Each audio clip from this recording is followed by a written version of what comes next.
And you are live. Great. Welcome back to House Education on February 19th, 2025. Our testimony now is to sort of hear from the a selection of business managers in the field. I think at least a couple of whom have been through consolidation, but are really going to help us understand some of the minutia that would be involved in creating new districts from scratch or consolidating districts within some other sort of framework. And I just remember back when I was a young reporter and our boss would say, well, here's what I'd like to do. And I'd be like, well, what does that really mean and who's going to do it? And I think this is sort of in that line of questioning. As a taxpayer of the Addison Central School District, I'd like to see that my business manager is up there working away while waiting to testify. Anyway, I'm going to turn the floor over to the three of you. I know you threw this presentation together early this morning to accommodate our schedule. Really appreciate it. Whoever first can go ahead and start. Sounds good. Can you hear me okay? Perfectly. Yes. Thank you. Great. Thank you so much, Chair Conlin. For the record, I am Heather Bushy, and I am the president of the Vermont Association of School Business Officials. I am going to walk you through our testimony this morning, but before I do that, I will let my two colleagues introduce themselves for the record as well. Morgan, you want to go ahead? Sure, I'm Morgan Dandel. I'm the past president for VASBO and the CFO for Franklin Northeast Supervisory Union. And Matt? Matthew Carenti. I am the vice president for VASBO and director of finance and operations for Addison Central School District. Thank you. And I should have also said that I am the director of finance at the Essex Westford School District. So we want to start by just thanking you for giving us this opportunity to come before you and provide testimony on the key elements that need to be considered in a school district consolidation process. While district consolidation may optimize resources, the process presents a complex set of challenges that require careful planning, effective change management, and precise execution. Proper sequencing of events is crucial to ensuring a smooth transition, minimizing disruption to students and staff, and maintaining financial and operational stability through the process. Without a well-structured and adequate timeline, critical tasks such as consolidating technology systems, aligning instructional frameworks, and consolidating administrative functions could lead to inefficiencies or unintended gaps in service. I'm going to walk through some of the key areas that VASBO has highlighted and considers to be crucial to the success or failure of a move to a new governance structure, starting with looking at the creation of the new entity. The process of creating a new entity requires the legal transfer of assets, liabilities, or debt, and financial reserves of the consolidating entities. This involves establishing a new entity with the Internal Revenue Service and the state of Vermont, drafting bylaws, articles of incorporation, and opening new bank accounts. Tax reporting accounts must be set up, including payroll withholding and compliance reporting with the IRS and Social Security Administration regulations. The new entity must elect and establish a governing board and register with federal and state systems. Additionally, access to web-based state reporting systems must be secured. That's a lot of how we do transactions between the Agency of Education and the LEAs is through online portals. Vendors must be notified to establish new accounts, and a consolidated budget must be developed for the first year of operations. Secondly, as we consider consolidation of operations, operational efficiency is critical in a consolidated district. Software systems must be converted and standardized for essential functions such as finance, human resources, employee time and leave tracking, student information management, assessment systems, curriculum programs, just to name a few. VASBO recommends that focusing on technology system integration should be one of the first priorities of this work. And considering a statewide system when it's practical and possible will improve both the cost effectiveness and efficiency of the consolidation process. So otherwise, we will have to have individual districts out there doing RFPs, trying to find what system they're going to use, rather than trying to do it on a statewide basis and moving us towards a place where we have better consistency across districts. Once technology systems are identified and configured, then operating policies and procedures should be reviewed and standardized across the district. Vendor contracts may need reassessment and reestablishment, and larger district contracts may require new districts to comply with Vermont bid law thresholds in areas where that was not required previously. So when you have smaller contracts, sometimes you don't meet the bid threshold regulations, whereas when we're talking about larger districts, larger contracts, it means more bidding that will have to happen in order to reestablish new contracts. Facility stewardship and long-range plans should be consolidated, incorporating monitoring for environmental hazards like radon, PCBs, lead, asbestos. Additionally, the best method for delivering child nutrition and transportation services has to be determined by the newly formed district. Right now, we currently have some districts who provide these services in-house and some that contract out for these services. Transportation systems must also be unified to create streamlined routes and schedules that best serve the district's needs. Moving into the area of personnel considerations, a crucial aspect of consolidation is ensuring a smooth transition for employees. A risk in any consolidation is inadequate staff capacity in both the new entity and the entities that are winding down, as staff make personal decisions about discontinuing their employment with the districts that are winding down. A shortage of staff is common in these types of transitions and can often result in a challenge in meeting deliverables in the defined timeline. Consideration must also be given to the fact that new collective bargaining agreements must be negotiated and established for both support staff and teachers. And I know even in some districts, there are contracts on the administrative side as well. So all of that would have to be aligned. And those should be in place before employees are hired by the new district. Employee benefits, including health, dental, vision, life, disability, retirement plans, should all be standardized, and staff will need to be enrolled in the new plans. You'll need to create new plan documents and get all of that in place. All employees need to be onboarded into the new human resources system, and staffing redundancies should be managed through reassignment to optimize workforce distribution. New salary schedules must be created with a focus on ensuring fairness and equity across the district. Consolidating salaries across districts involves careful consideration as a district attempts to align historical disparities and regional cost of living differences.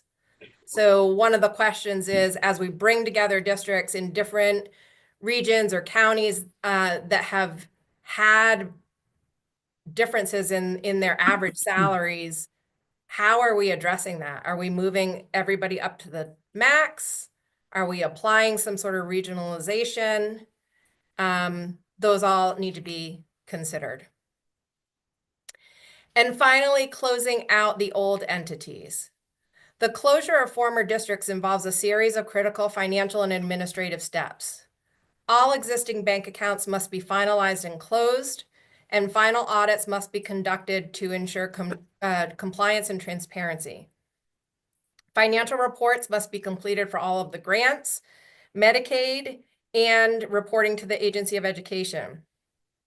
Financial balances from previous entities should be consolidated and integrated into the new district financial systems. Final federal and state tax filings must be completed to ensure a full transition. And additionally, all assets, liabilities, debt, and reserves must be transferred to the new entity. In conclusion, school district consolidation presents opportunities and challenges, and all of the challenges can be met, but they can only be met effectively with a thoughtful, deliberate, and realistic timeline. It requires careful planning, stakeholder engagement, and methodical sequencing to ensure a successful transition. By addressing these key elements, the state and local education agencies can ensure a more effective transition that prioritizes student success, financial stability, and institutional integrity. Thank you for your time and consideration, and we welcome any questions that the committee may have, and all three of us will participate in trying to answer those. Thank you very much, Heather. I don't know if your colleagues also had anything they'd like to present or are just here to help field questions. We worked collaboratively on this testimony this morning, but certainly I will open it up to Morgan or Matthew to see if they have anything to add. Nothing specific to add, but happy to try to answer any questions. Likewise, I think, we've included pretty much all of the position in here, and happy to assist in adding detail or color in any one of those realms. Great. We'll go right to questions. There are plenty. So Josh first, and then Leanne. So mine's not really a question. I just want to say thank you for showing all the opportunities that can be had by doing this, by streamlining tech, operational pieces. Just making things more cohesive across the state. I can, from going through a merger of a different sort, like there's a ton of positives here. It does show that there's a lot of work, but I think it's like just by listening to what you're talking about here, you can see where all of this hard work will pay off if done properly. And I do appreciate that you, in essence, gave us, this committee, a full checklist of the things that need to be looked at when we embark on this procedure. So thank you for that. I appreciate it. Yeah, absolutely. Thank you. I would add to that, just sort of emphasizing the importance of like methodical sequencing and how important that is. You also pointed out, I would say, a lot of areas that whatever we come up with that we're going to have to flesh out. I would say one of the biggest and most challenging will be to merge collective bargaining agreements in some form. When you talked about audits for, a lot of this stuff requires both lawyers and auditors. And I would assume that if we were to sort of put this on a merged timeline, that there would be high demand for people with those skills. Would that be correct that these do require lawyers and auditors? Absolutely. I would expect that we would have both involved. And I think, we have at least in Chittenden County, a pretty good supply of both, but I know as we get into other counties, that may pose to be a challenge for some other districts. Yeah, I would say that we've got the auditors are sort of already hired because they're doing that work for us currently. Heather tipped in the presentation she just made a concern that I think we all have, which is the capacity for people in our roles. Because if you stand up these new districts, you'll be hiring some of those folks away from where they exist. So, in that Champlain Valley, let's say that new district hires Heather to be their CFO. She's going to hire Matt to be one of her assistants because with this large district, she's going to need a few assistants. So now we have two existing districts that don't have anybody in that top financial position. People like me look at the writing on the wall and say, okay, I'm out of a job in 2 years. I'm going to start looking now for my next thing. And so I'm leaving the field early. And you've got all these districts then that kind of have to go through this closeout process without the historical knowledge that they have in that back business office. Yeah, and I think I have a lived experience of working in a healthcare organization that was a national organization that tried to do similar work on a very large scale, consolidating health centers across multi-states. And we saw exactly that happening. And I think you end up in a place where you just literally don't have people to do the work. And so I think having a really thoughtful plan around what sort of consulting services are we going to be prepared to put to this, because we will ultimately find ourselves in districts facing that situation. Thank you. Representative Harper?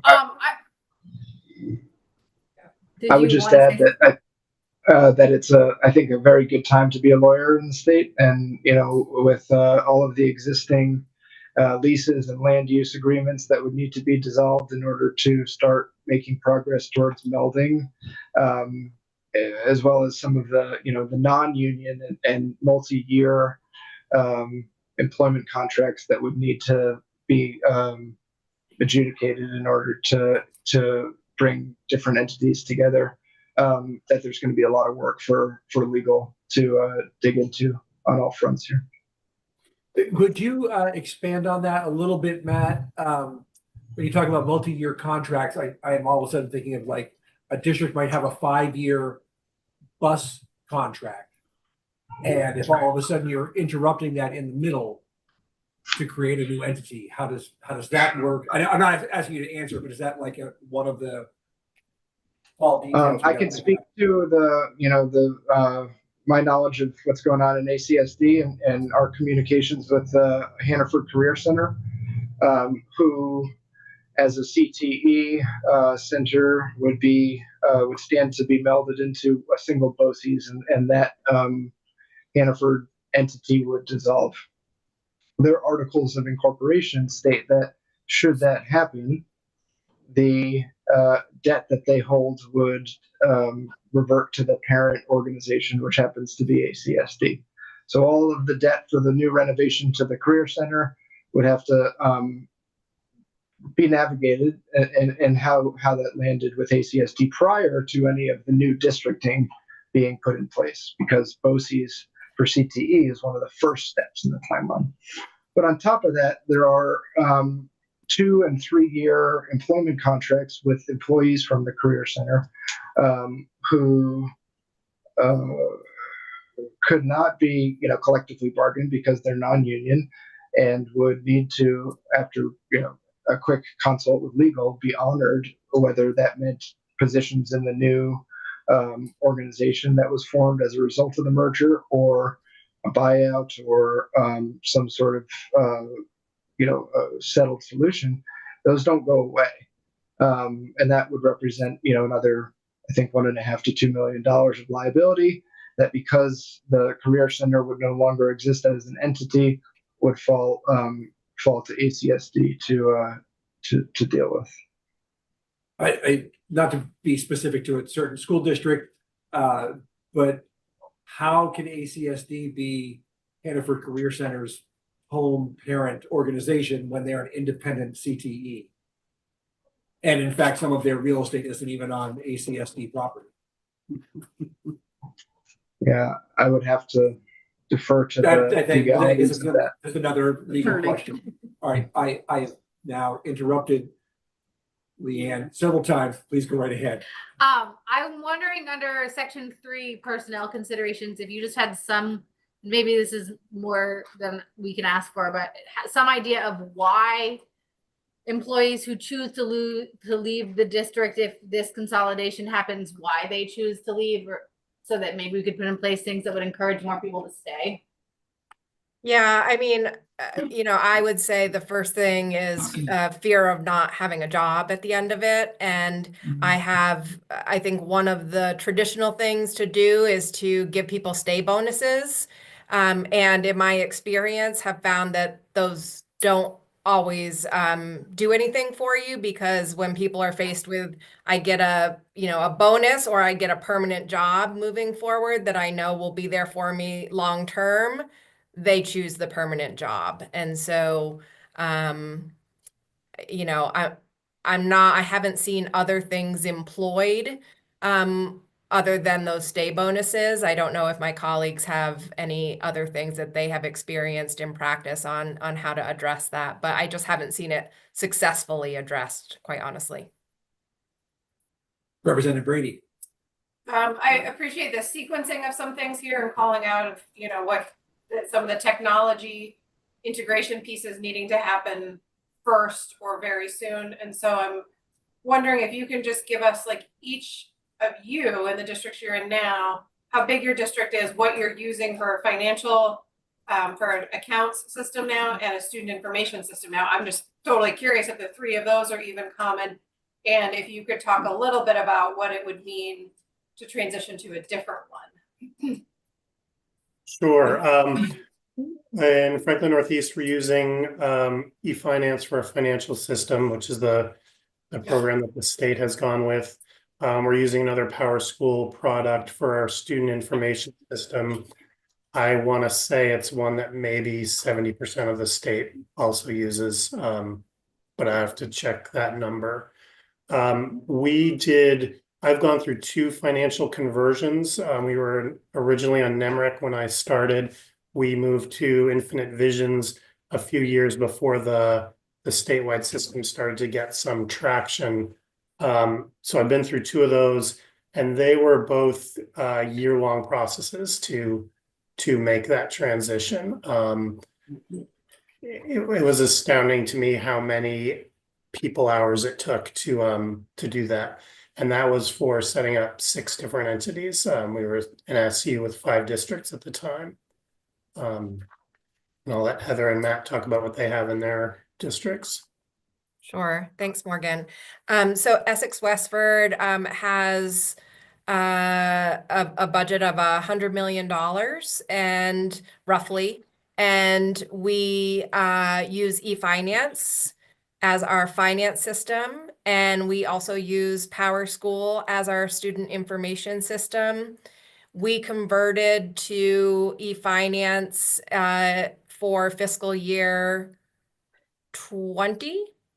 And that process, the bid process had already happened for us because the state had selected the system, but the actual process to configure everything, merge all of your data from your other system into it. This was, without a merger of having to align other charts of accounts. And even though we have a uniform chart of accounts, you still have to kind of do that crosswalk and mapping. And that took us a good 9 months from start to finish.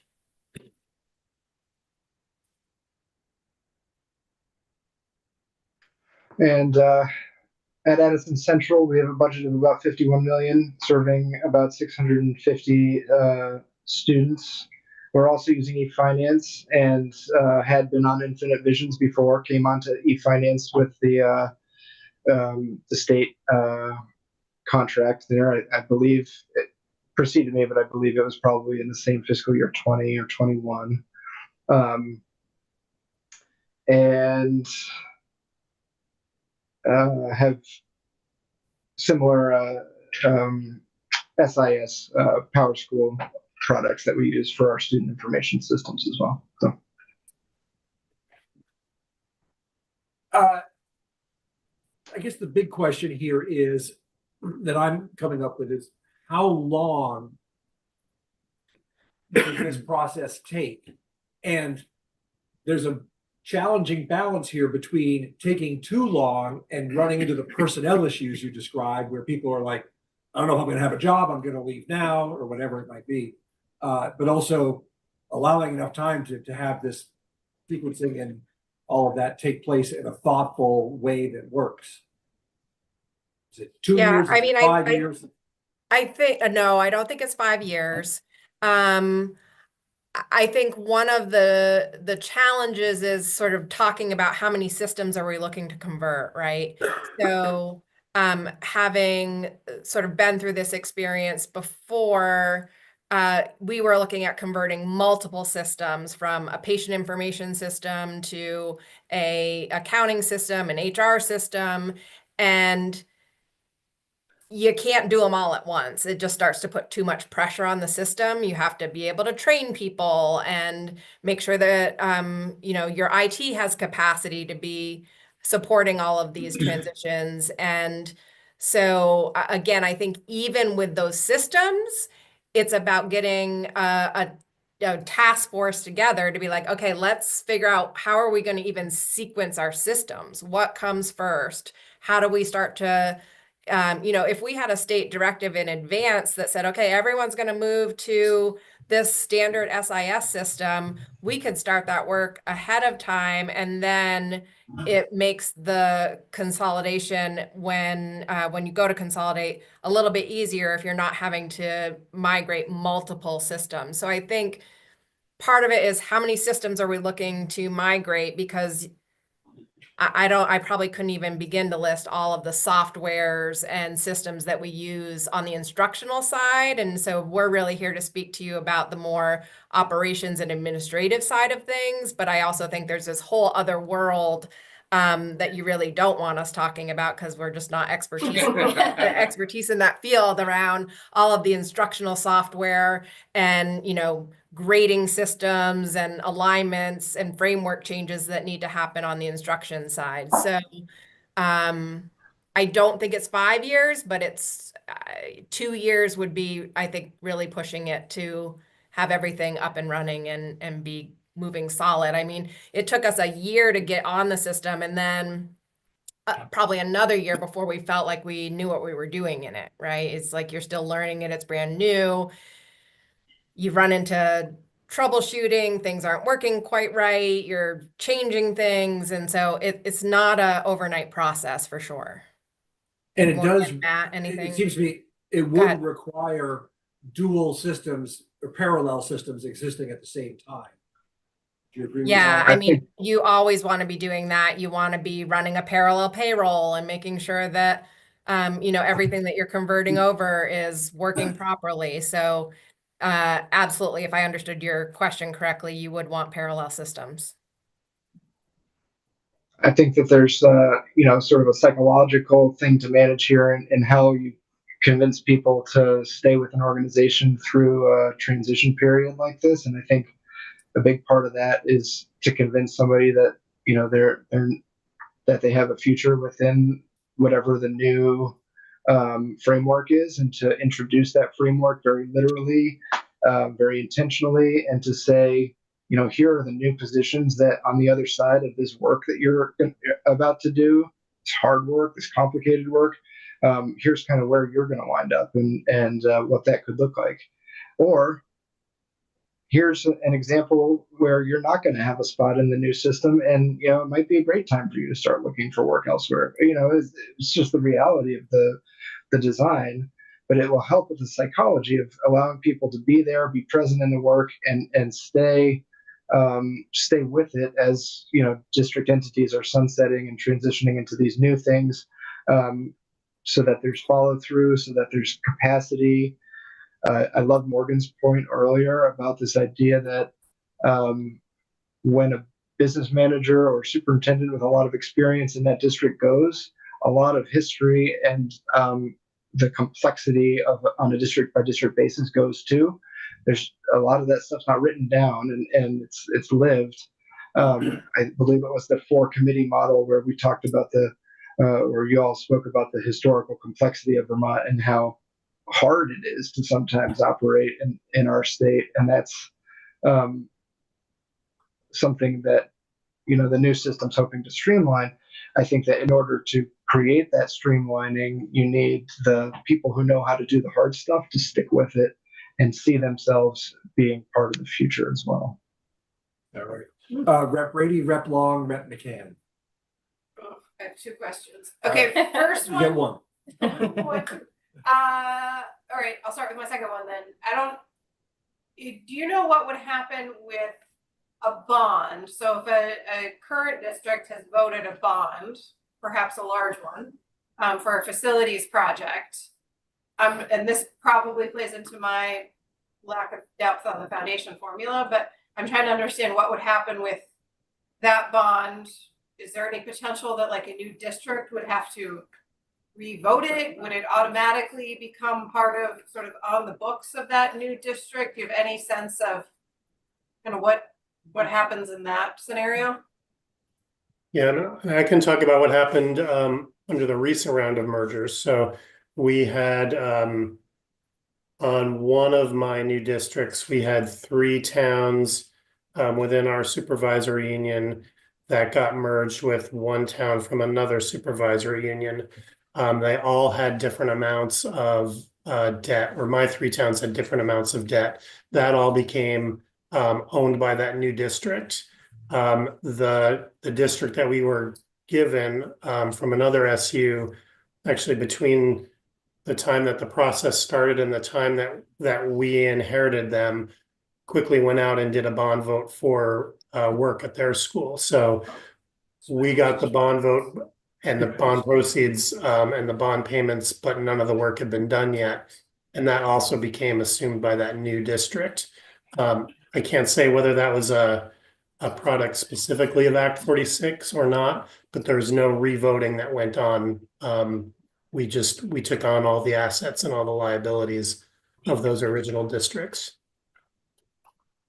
Representative Long. So I want to go back just quickly to the e-finance system, and it sounds like you're all on the same e-finance. Mine is on the same e-finance system with a PowerSchool backup for the other student. If you were merging the 3 of you, do yours merge easily? I would say You that see what I'm think- saying? Yep, I do. I think e-finance is an easier merge than the student information system. And the reason I say that is that the e-finance system was a statewide contract. As we brought districts on board, we onboarded with consistency, and we had ways in which we configured our databases so that there was similarity from district to district. The PowerSchool systems are district owned, and the contract is at the district level. And those databases have been built with lots of customization.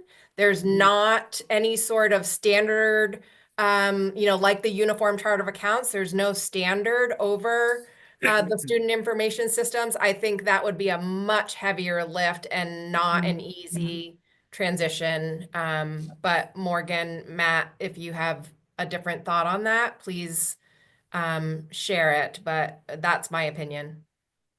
Yeah, I don't disagree. The concern I have with e-finance is more related to all of the different collective bargaining agreements we have.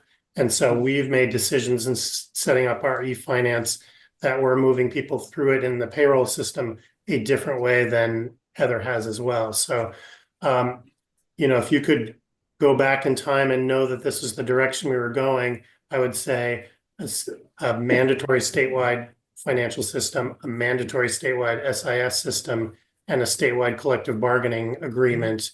If those 3 things were in place, we wouldn't be considering, a 5-year timeline or a 3-year timeline. It could be done quicker. But we're not really going to know how hard that is until the work starts, because I don't know how Heather has set up her e-finance system or Matt has set up his e-finance system and what weird things we have in our CBA that has caused us to make other decisions there. Right. So even with e-finance being a statewide buy-in, that doesn't align, it sounds like. Do you know how many school districts in the state have purchased the e-finance through the statewide system that went out a few years ago? Ones you're on? Just I don't e-finance, not the remember the PowerSchool. exact number. I don't mean the exact number, but a percentage. I mean, did half do it? Did a third? Do you have any idea? I think it's I'm not sure. between 2/3, 3/4, somewhere in there. It's Okay. I think most people are on that now. Okay. All right, that helps. Thanks. Representative McCann. Your hand is down, but it's your. Yep, your Rep turn. Long took my question. Thanks. Okay. Sorry. Back to Rep Brady. Yeah, I have another one. We've heard that the Agency of Education has stood up some kind of like sprint teams or sort of work in different areas around working with the field or different stakeholders about what transitions would be necessary in different parts of transformation. So but I don't know anything beyond that. So I'm wondering if there is a kind of sprint team related to administration and operations, your roles, if any of you are part of that or can speak at all to like, are these the sort of timelines and details that are being discussed there? No, not really. There are sprint teams. I'm going to try and name them. I probably won't do a great job, but there is a career tech ed sprint team. There is a special ed sprint team. There is a personnel sprint team, pre-K, after school, governance, and Timeline. timeline. Yeah. So those are the sprint teams. What I will say is the only sprint team that I'm on that has met thus far is the career tech ed. There's been personnel sprint team pulled together, and Morgan, both of yours have met governance and timeline. Yes. Okay. So not all of them have pulled together yet, but I'll speak to my experience in the career tech ed space, and that is that we, individuals from the field are raising a lot of questions. That forum is not a forum where we're getting answers to those questions. It's just, what are the questions that we need to make sure we're addressing? And so we're bringing those up, and I'm not sure how that moves forward to sort of resolution or impact or change in the proposal. I haven't seen anything like that yet. And Morgan, I know, can you speak to your two groups, the timeline and governance? Sure. The governance committee has met once, and we've had some initial or met twice, I guess, and had some initial conversations there. And like Heather said, it's really the field bringing up questions. And it's hard, right, when you don't have a piece of legislation in front of you with some pretty written down details where you can point to specific things and say this needs fixing or this needs fixing. We're still reacting to something that's a little more of a big picture plan. The timeline committee, similarly, I think we've met 2 times, maybe 3 times. Sorry, they're kind of starting to run together. Bringing up many of the same questions that Heather touched on today about the concerns about how quickly this is moving. You know, she talked a little bit about the sequencing, and so we're bringing up questions on sequencing about, you know, can you move to a foundation formula before you do X, Y, and Z? And so, you know, I think those are the points that we're going to keep coming back to on that committee team. It just feels a little different than like a task force that's like rolling up their sleeves and trying to like actually, you know, map this out and say, okay, how would we sequence things and what needs to go first, what would come next, and then what does that timeline look like? And that's the experience that I've had in working on something of this magnitude in the past.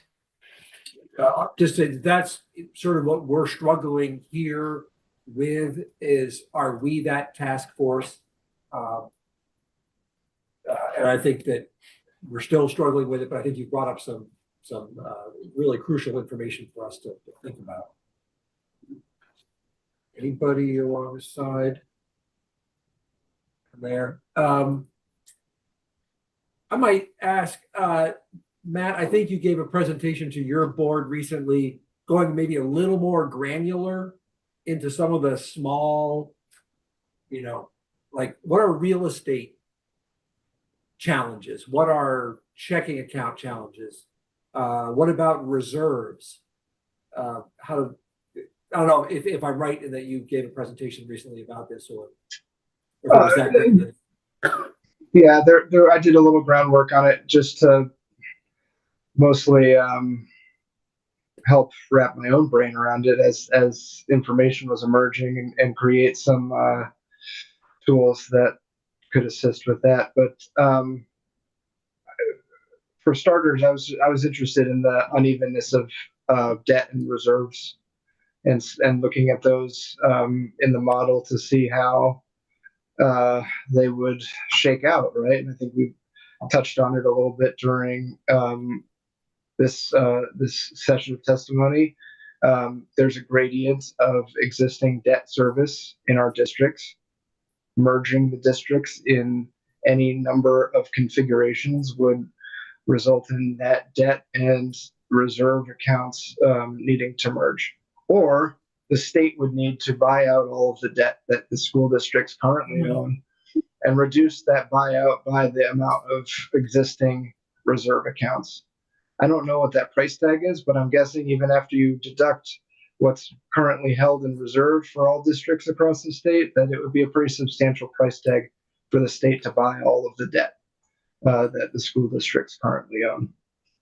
But if it doesn't, and the districts in whatever configuration they wind up in inherit the debt, then the question is, which part of the foundation formula is paying for it? Does a district that inherits more debt have fewer dollars to spend on teachers?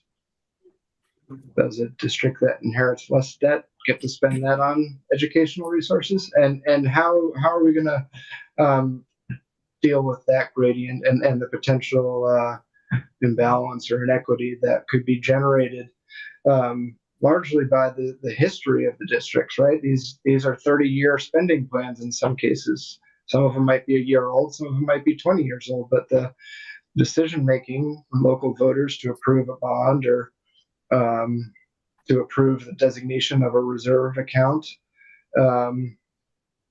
or in some cases old decisions, and how to reconcile those moving forward is going to be a really hard thing to do, I think. Thanks. That's a very big deal for sure. That, Go ahead. I guess that's more of a question for, I wonder if that's an AOE number or a treasurer number of just understanding Debt versus reserve. current status of debt versus reserve in our K-12 system. I would just Yeah. just would say that reserve can change over, with the vote of Right. the voters. Debt cannot. Right, I guess the debt. And I think as we saw with Act 46, as districts merged, they got rid of a lot of their reserve by spending it in responsible ways. But they also said, it's not going to be our money anymore. Let's use it to improve our building. So moving forward, that would require some safeguards. So just for the committee, as we go forward, I would just, as we continue to struggle with creating new districts and all of the challenges, I guess I would reiterate what they have at the bottom here for us to think about.